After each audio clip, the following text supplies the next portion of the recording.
오늘 주신 말씀 보겠습니다. 전도서 10장 1절과 2절 두 절 말씀을 우리 같이 한 목소리로 찾아서 읽겠습니다.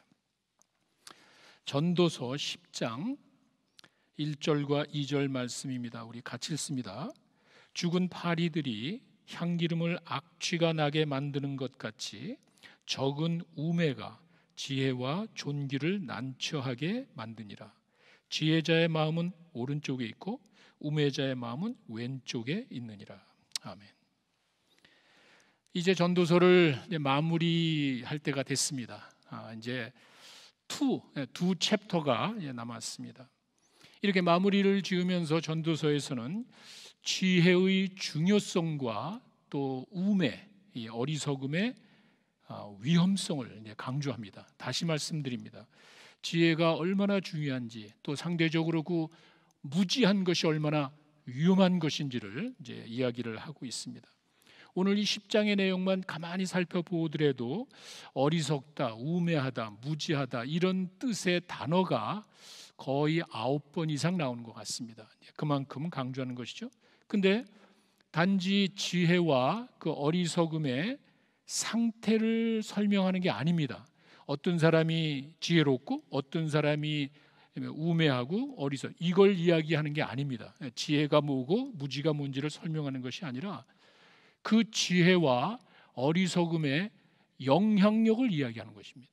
사람들은 그걸 좀 소홀히 하는 것 같아요. 저 사람이 지혜롭고 저 사람이 어리석다고는 이야기하지만 그 영향력에 대해서는 별로 생각하지 않는 것 같아요. 오늘 본문은 전도서 10장은 바로 그 사실을 우리에게 이야기해 줍니다. 특별히 어리석은 모습의 영향력을 과소평가하지 말라는 것입니다. 그냥 넘어갈 수 있지만 그렇지 않습니다. 여러분들이 무심코 내뱉는 말 한마디가 엄청난 영향을 끼칩니다. 여러분들이 내뱉는 그 귀한 사랑과 격려의 한마디가 사람을 바꿉니다. 이런 우리가 별로 생각하지 않는 그 지혜로운 모습과 그 어리석은 그 모습의 영향력이 얼마나 중요한지를 한번 생각해 보라는 이제 그 말입니다. 1절의 말씀을 보시면은요, 이게 그 고대 근동 지방의 그 배경을 근거로 설명을 하는 것입니다. 가끔 파리가 감람나무 열매에 그 나오는 그 향기, 감람나무 열매가 향기에 도취돼서 그 식물성 기름에 폭 빠져 있다가 거기에 도취되어 있다가 나중에는 벗어나지 못하고 파리가 그냥 죽어버립니다. 그랬을 때 그 죽은 파리에서 나오는 그 악취로 인해서 이 향기로움이 사라진다는 그런 말입니다.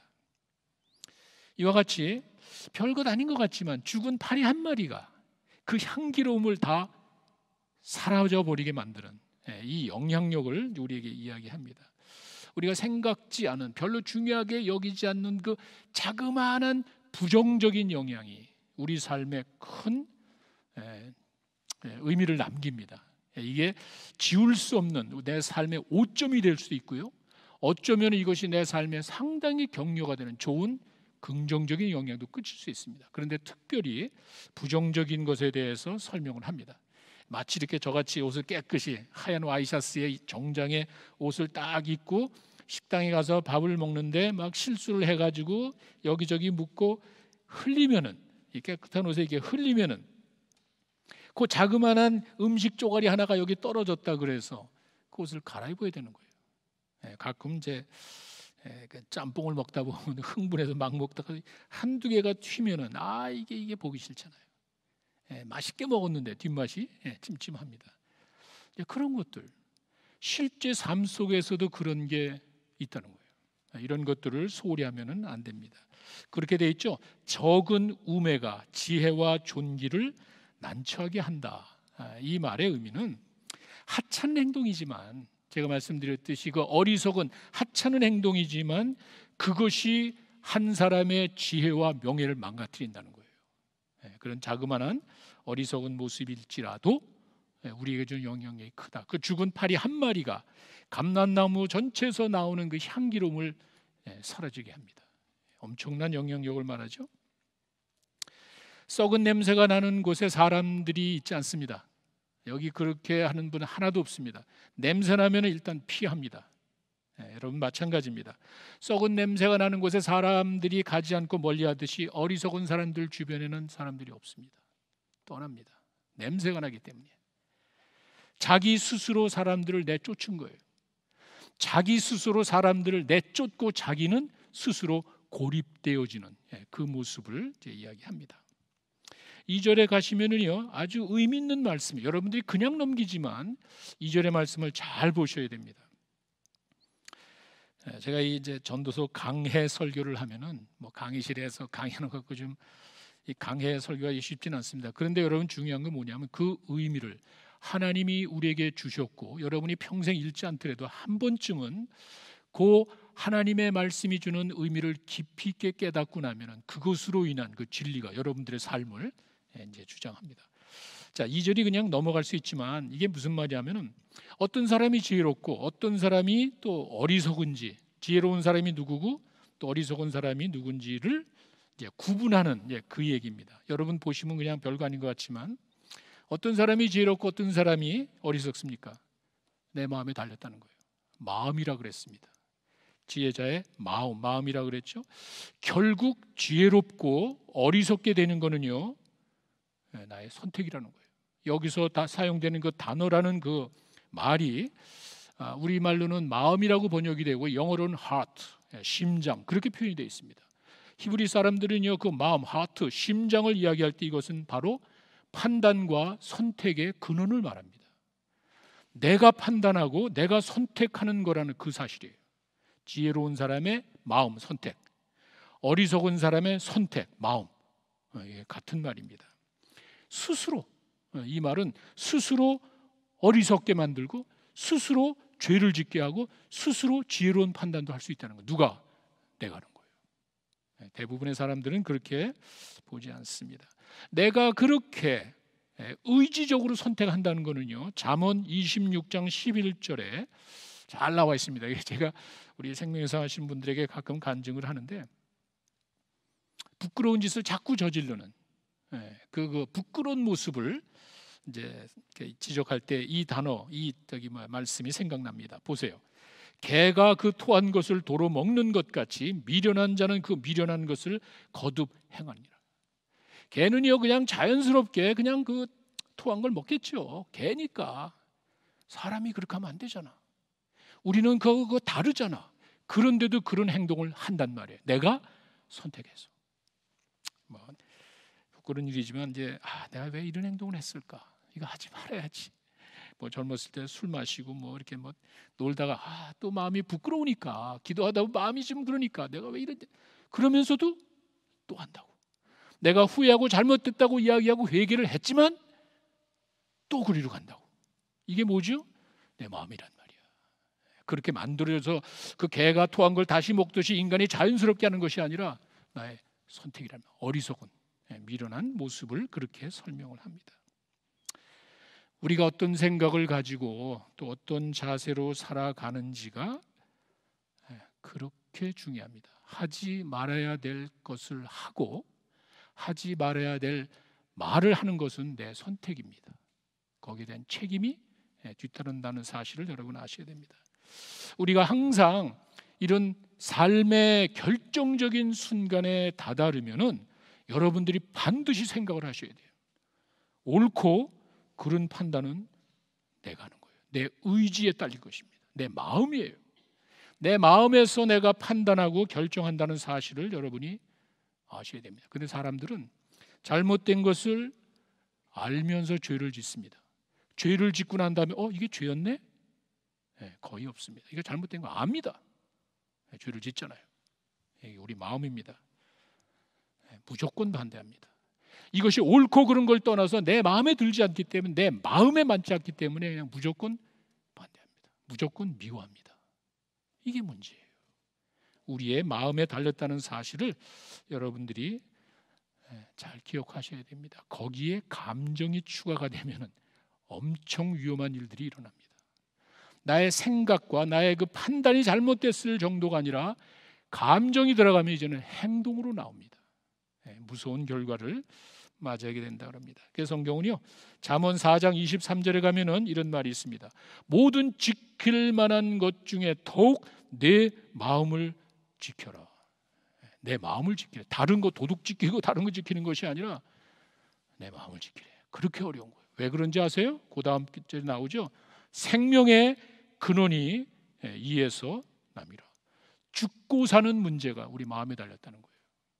여러분 그런 생각 해보셨습니까? 내가 생각 없이 그냥 마음대로 말하고 생각 없이 행동을 하지만 우리 마음에서 내가 지금 죽고 사는 문제가 내 마음에서 내 삶이 좌우된다는 사실을 생각해 봤습니까? 무서운 경고입니다. 지혜롭게 판단하고 지혜롭게 행동해야 되는 것은 하나님이 우리에게 주신 특권입니다. 동물은 그렇게 하지 않습니다. 하나님께서 우리를 자신의 형상으로 만드셔서 영혼을 사모하게 영혼이 있다는 사실을 우리에게 알려주셨고요. 그 다음에 판단할 수 있는 능력이 있습니다. 옳고 그른 것을 판단하는 것은 우리 인간만이 가지고 있는 특권이에요. 지혜롭게 사용해야 돼요. 내 마음을 컨트롤 해야 되는 이유가 바로 거기에 있습니다. 예레미야에 가면은 한술 더 뜹니다. 우리가 왜 우리 마음을 이렇게 컨트롤 해야 되고 내 생각대로 행동해야 되지 말아야 되는 이유가 여러분이 많이 읽어보셨을 겁니다. 예레미야 17장 9절에서 10절에 이렇게 되어 있습니다. 만물보다 세상의 그 어떤 것보다 거짓되고 심히 부패한 것은 마음이라. 누가 능히 이를 알리오마는 나 여호와는 심장을 살피며 내 폐부를 시험하고 각각 그의 행위와 그의 행실대로 보응하나니. 무서운 말 아니에요? 거기에 나오는 심장이라는 그 단어가 아까와 똑같습니다. 마음, heart. 판단과 선택의 근원을 하나님이 보신다는 거예요. 내가 하는 행동도 중요하지만 하나님께서 내가 지금 말하는 그 행동이 진실인 것인지 가짜인지, 이것이 정말 하나님 보시기에 아름다운 것인지 하나님은 아신단 말이에요. 하나님을 속일 수는 없잖아요. 그런 의식을 가지고 우리 마음을 컨트롤해야 된다는 이제 그 말입니다. 이게 마음을 다스려야 되는 그 이유는 우리 마음이 그렇게 순수하지가 않은 거예요. 부패되어 있단 말이에요. 이기적이고 욕심이 많고 뭐 잘못된 것은 가르쳐 주지도 않는 우리가 다 알아서 그냥 다 합니다. 이렇게 부패된 마음이 있다는 사실을 여러분이 아셔야 돼요. 그래서 하루라도 더 말씀 보고 하루라도 더 기도하면 좀 다를 거 아니에요. 왜? 그것이 날 주장하니까.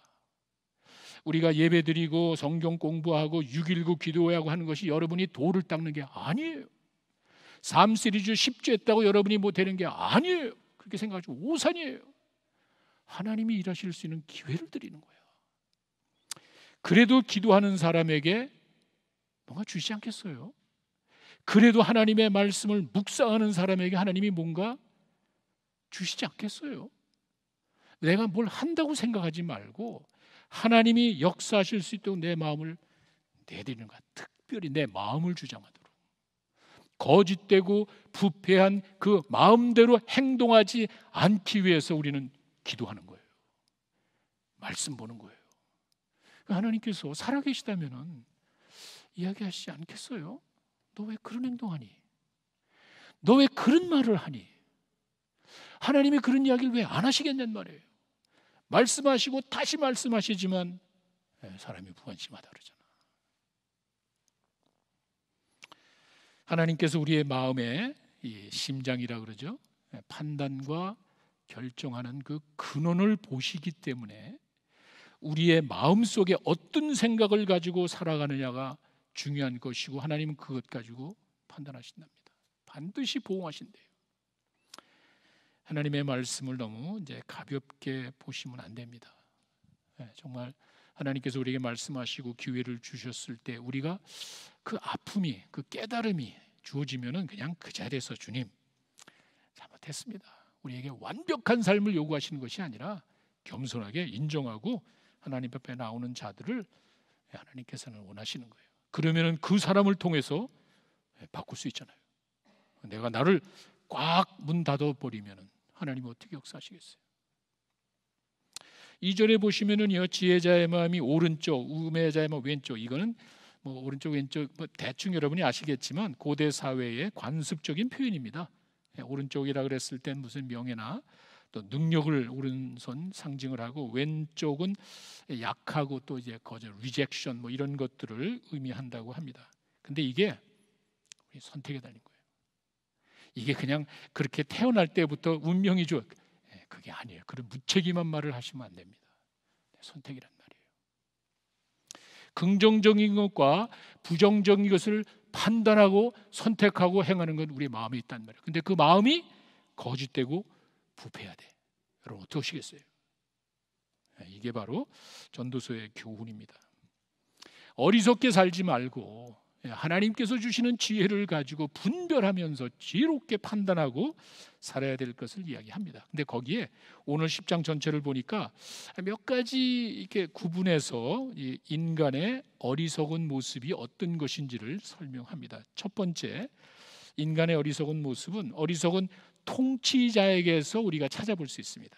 통치자, 영어로 룰러라고 돼 있고요. 한글로는 그냥 주권자라고 그랬죠. 권력을 가진 사람이라는 뜻입니다. 근데 여러분 아시다시피 아마 지혜가 가장 많이 필요한 사람이 권력을 가진 자일 겁니다. 그렇죠? 어린애보다는 그래도 아버지의 지혜가 가정에 미치는 영향이 크잖아요. 또 우리들의 지혜보다는 지도자, 위에 있는 사람의 지혜가 엄청 중요합니다. 그렇잖아요? 그 말은 그런 사람일수록, 내가 지위가 높을수록 하나님의 지혜를 구하는 자세가 있어야 되는 거예요. 그런 사람이 있었죠. 솔로몬이 어린 나이에 왕이 되었을 때 사실 구할 거 많잖아요. 어린 나이에 경험도 없고 아는 것도 없는데 하나님 이거 해주세요, 저거 해주세요. 내가 뭐 해줄까? 일천번제를 드렸을 때 내가 뭐 해줄까? 그러면 이것저것 다 구할 수 있잖아요. 솔로몬이 그렇게 안 하더라고요. 딱 하나를 구했죠. 하나님의 백성들을 제가 어떻게 잘 인도할 수 있겠습니까? 그들을 잘 인도할 수 있도록 지혜를 주시옵소서. 이렇게 구합니다. 열왕기상 3장 10절에 보시면은요, 그 솔로몬이 그 지혜 구하는 걸 보고 하나님이 깜짝 놀랐어요. 열왕기상 3장 10절에 솔로몬이 이것을 구하며 그 말씀이 주의 마음에 쏙 들었습니다. 자기를 위하여 원하는, 자기 욕심대로 원하는 것 어딘지 무엇이든지 어느 것든지 다 해줄 텐데 그걸 구하지 않잖아요. 하나님의 백성을 잘 다스리기 위해서 지혜를 구하니까 13절에 가니까 솔로몬이 구하지 아니하는 영광도 덤으로 주시더라고요. 그 예수님이 이야기한 거예요. 먼저 그의 나라와 그의 의를 구하면 나머지는 다 더해줄게. 이 우선순위가 잘못된 거예요. 하나님을 향한 믿음이 바로 서고 올바른 관계 안에서 우리에게 주어지는 것들을 기대해야 되는데 관계는 엉망인데, 하나님과 올바른 관계도 돼 있지 않고 하나님을 존경하지도 않고 하나님을 의식하지도 않고 경외하지도 않으면서 요구하는 건 너무 많단 말이야. 이게 되겠습니까? 아시지요. 우리의 필요한 거 하나님이 다 아시지요. 먼저 우리가 그걸 구하면 나머지 모든 것은 더해 주신다는 말씀이 이제 바로 그것입니다. 5절에 가시면은요, 통치자와 연관된 잘못된 모습이 있다는 사실을 이제 이야기하고, 6절로 가면은 우매한 자들이 높임을 받고 부자들이 낮은 데 내려갔다. 이걸 여러분이 조금 좀 이해를 하셔야 되는데, 여기서 말하는 우매자가 단순히 어리석은 사람을 말하는 게 아닙니다. 그냥 어리석은 그런 사람이 아니라 높은 지위에 오를 자격이 없는 사람이 높은 지위로 갔다는 거야. 쉽게 얘기하면요, 자격 미달이라고 그러죠. 자격이 되지도 않은 자격 미달자가 높은 위치에 있습니다. 어떻게 되겠어요? 그런 사람이 있잖아요. 이건 통치자의 잘못이에요. 통치자의 어리석은 실수라는 거예요. 제대로 자격이 되지도 않은 자격 미달의 사람을 자기 아는 친구니까, 내 가족이니까, 내가 아는 사람이니까 높은 자리에다 앉혀놓은 거예요. 그러니 나라가 되겠습니까? 통치자의 어리석은 모습이라는 거예요. 또 있죠. 부자라는 말도 단순히 재물이 많은 사람이 낮은 자, 그 말을 하는 게 아니라, 여기서 말하는 이제 부자라는 말도 많은 재물을 얻을 정도로 사회적으로 인정받고 존경받는 사람을 이제 이야기하는 것입니다. 이런 사람은 정말 높은 위치에서 인정받고 또 뭐 사회적으로 사람들에게 존경받는 사람이면 당연히 뭐 부도 따라올 것이고 그런 사람이 나라를 다스려야 잘 되는데 이런 사람은 저 밑은 낮은 지역에 낮은 지위로 내려가 있습니다. 뭐 예를 들어 빌 게이츠 같은 사람, 이 사람은 단순히 부자가 아니라 지금 빌 게이츠를 아는 사람은 그 사람은 정말 세계 최고의 사회 사업가, 자선 사업가라고 더 많이 알려졌죠. 이 사람은 돈 버는 일은 이제 끝났습니다. 벌 것도 없고 어떻게 하면은 많은 인류의 그 재난을 위해서 자기가 공헌할까? 이 사람은 정말 엄청난 자선 사업가입니다. 이런 것을 재물을 가지고도 인정받고 존경. 이 사람들이 좀 높은 위치에서 일을 해야 되는데 그래야 나라가 잘 돌아가고 그래야 많은 사람에게 유익이 오는데 이 사람은 저 밑에 지위에다 떨어뜨려 놓은 거예요. 통치자의 어리석은 모습을 이런 식으로 이야기를 합니다. 7절도 마찬가지입니다. 7절에 말을 타는 사람은 그냥 우리가 말 타는 것이 아니라 고대 사회에서 사회적인 신분을 갖춘 고귀하고 또 명예로운 모습이 말을 타는 거예요. 종들은 걸어가고 이렇게 이제 그 당시에 주어진 뭐 제가 한 30년 전에 오니까 캐딜락 미국의 캐딜락은 아무나 타는 게 아니라고 그러더라고요. 하여간 그런 식으로 말 타는 게 보통 사람이 하는 게 아닌데 이것도 보십시오. 사회적으로 하층 계급에 속한 종은 말을 탑니다. 종들이 말을 타고 상대적으로 존귀한 사람은 걸어가고 있습니다. 잘못됐죠. 통치자의 잘못된 판단을 이야기하는 것입니다. 이런 모습이 있단 말이에요. 통치하는 사람들이 제대로 판단하지 아니하고 내 앞에서 나에게 내 귀를 즐겁게 하는 사람을 앉혀놓고 자격 미달인데 나에게 껄끄러운 소리하고 별로 이 사람 마음에 안 드는 똑똑하고 정말 필요한 사람은 저 바깥에다 내려놓는 일이 허다잖아요. 그러면 안 된다는 거예요. 이게 바로 통치자의 어리석은 모습. 이거 어리석다 그러는 거 단순히 불합리한 것을 말하는 것이 아니라 위험할 수 있다는 거예요. 나라가 어떻게 되겠어요? 그렇게 통치자 하나가 잘못된 판단으로 어리석은 판단했을 때 나라가 위험해질 수 있다는 그 사실을 강조합니다. 어리석은 통치자, 결과적으로 백성들이 고통을 당한다는 그 말입니다. 또 한 가지는요, 어리석은 일꾼의 모습도 있습니다. 8절에 가시면은요, 땅을 파다가 실수해서 구덩이에서 뚝 떨어질 수도 있잖아요. 실수한 거예요, 실수. 이 사람이 뭐 떨어지려고 했겠습니까? 그게 아니죠. 근데 이 사람이 좀 소홀히 한 거예요. 그래서 일하다가 구덩이 빠지고 또 담을 허물다가 구석에 숨어 있는 뱀에게 물렸습니다. 그 뻔히 다 알잖아. 그 습기가 있고 구석 코너에는 뱀이 있다는 걸 뻔히 아는데 뭐 그냥 우습게 여기면서 소홀히 하다가 그 뱀에게 물리는 사람이 있다는 거예요. 9절로 가면은요, 채석장에서 돌을 캐려면 상당히 조심해야 되잖아. 지금이야 뭐 이렇게 뭐 가글도 끼고 완전 그 안전 그런 수칙이 있잖아요. 그 무시하는 거예요. 그러다 보니까 돌 깨다가 다칠 수 있잖아. 일꾼들의 그 어리석은 모습을 나무를 자르려면 조심해야죠. 탁 자르는 게 나무가 튈 텐데 나무 자르는 사람이 지나친 자신감, 내가 이거 하루 이틀 하냐, 한 잘라 이러다가 튀어가지고 이제 다치는 이제 그런 경우를 말합니다. 10절은 여러분 잘 아시죠? 열심히 일하는 것이 아니라 지혜롭게 일하라. 이게 중요한 거야. 자기는 피땀 흘려 열심히 일하는데 이게 성과가 없어. 왜? 도끼 날이 무뎌. 도끼가 무뎌가지고 잘라지도 않는 도끼 가지고 막 때려봤자 땀만 엄청나고 힘만 들어가지 결과가 없잖아. 지혜로운 사람은 잠시 멈추고, 내가 좀 지체될지 모르지만 멈추고 도끼날을 갈아야지.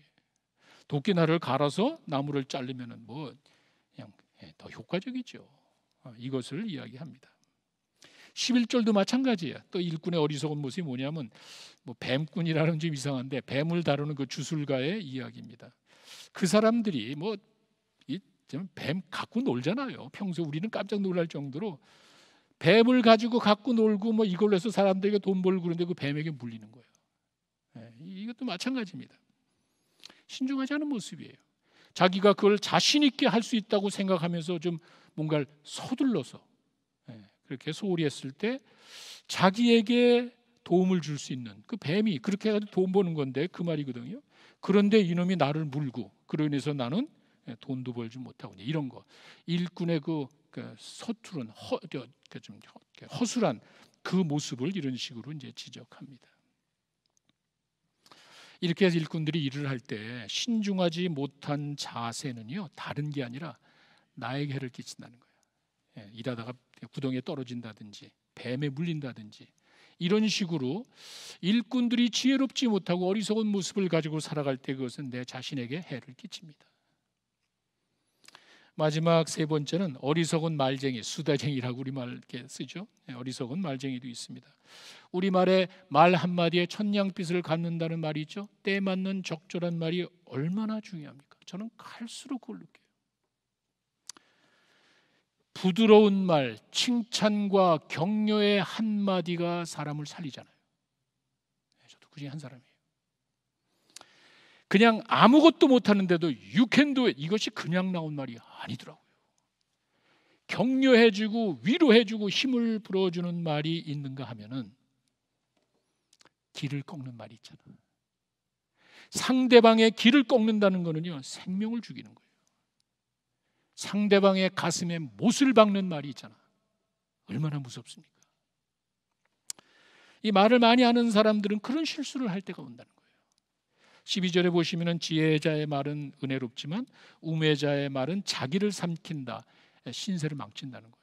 말을 많이 하면은, 그렇게 말을 그냥 허투루 막 하다 보면 자기 신세를 망치게 되고 자신의 명예를 소멸시키고 스스로 뒤처나게 된다는 이제 그 말입니다. 야고보서 3장 8절에 가시면은요, 말하는 게 얼마나 중요한지 이렇게 심한 말이 성경에 있나 싶을 정도예요. 보십시오. 혀는 능히 길들일 사람이 없나니 쉬지 아니하는 악이요 독이 가득한 거래. 야, 진짜 무서워. 여러분, 이게 성경에 나오는 말을 가볍게 보지 마시고 길들일 수가 없대. 얼마나 신중해야 되는 말. 그리고 쉬지 아니하는 악이래. 계속 나쁜 말만 한다는 거예요. 계속 나쁜 결과만 가져오는 게 이 혀란 말, 언어 생활이란 말이에요. 그리고 죽이는 독이래. 야, 여러분, 그렇다면은 얼마나 우리가 신중해야 되겠습니까? 이 무분별한 언어 사용이 얼마나 심각한 것인지. 13절에 가시면은 어리석은 사람은 처음에 말을 그냥 쉽게 시작하지만 나중에는 미친 듯이 이야기한대. 아까 제가 말씀드렸죠. 그러니까 논리적으로 판단해서 대응하는 것이 아니라 감정으로 해버린다는 말이에요. 무지한 사람이 플러스 감정까지 들어가니 어떻게 되겠습니까?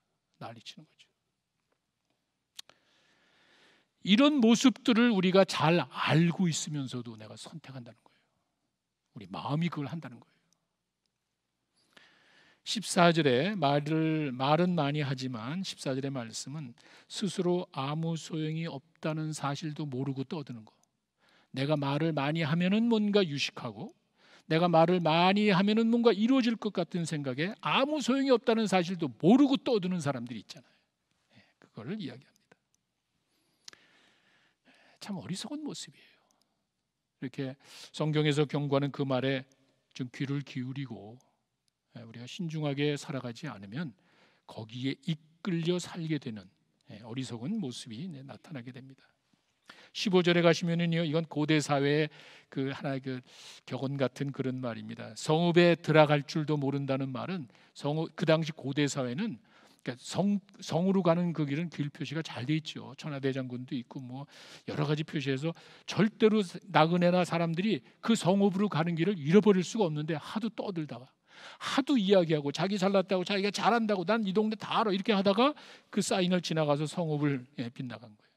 여러분, 자기는 잘한다고 이야기하면서 뻔한 길도 찾지 못하는 그 어리석은 모습을 이런 식으로 설명을 합니다. 나머지 그 내용들은 16절 이하에 있는 내용들은 이제 전에 제가 통치자의 어리석은 모습 이야기했잖아요.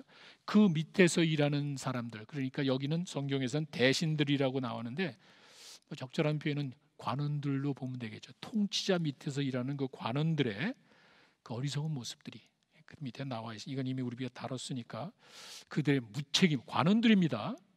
통치자 밑에 일하는 사람들이 아주 무책임하고 무능력하고 무관심하고 무분별한 모습으로 살아갈 때 그 밑에 사람이 어떻게 되겠냐는 말이에요. 영향력을 이야기합니다.